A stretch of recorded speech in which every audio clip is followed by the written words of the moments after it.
If the Grammarly floating assistant is getting in your way, covering buttons, or just distracting you while you work, you can turn it off in just a couple of clicks. In this video, I'll show you how to disable the floating assistant in Grammarly, both for a specific website and across all websites, so you can choose the option that works best for you. If this tutorial helps, don't forget to hit like and subscribe for more quick tech guides. Let's jump in. First, let's say you only want to hide Grammarly on one website, like Gmail, Notion, a dashboard, or any page where the widget is blocking something important. Start by clicking the Grammarly icon in your browser's top toolbar. This is usually near the top right of your browser window, where all your extensions are located. Once you click it, Grammarly will open its small settings panel. Inside that panel, look for the switch that says Check Grammar and Spelling on, and then the name of the current website.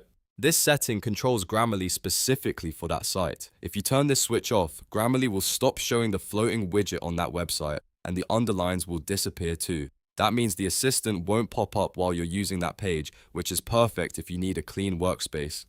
After toggling it off, just refresh the page if needed, and you should immediately notice the difference. No more floating assistant on that site, and no more distractions while you're typing or clicking around.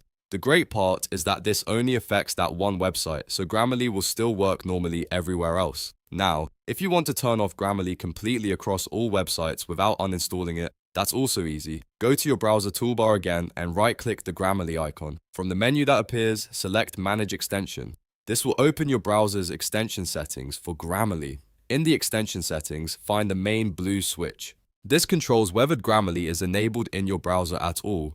Toggle that switch to off and Grammarly will stop running everywhere. This is the best option if you want to temporarily disable the assistant but keep the extension installed for later use. If you ever want to bring Grammarly back, you can return to the same place and turn the switch back on. And if you only disabled it for one website, you can just reopen the Grammarly panel and turn that site-specific setting back on too.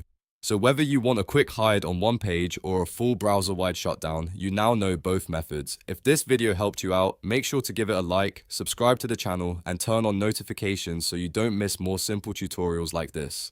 Thanks for watching, and I'll see you in the next one.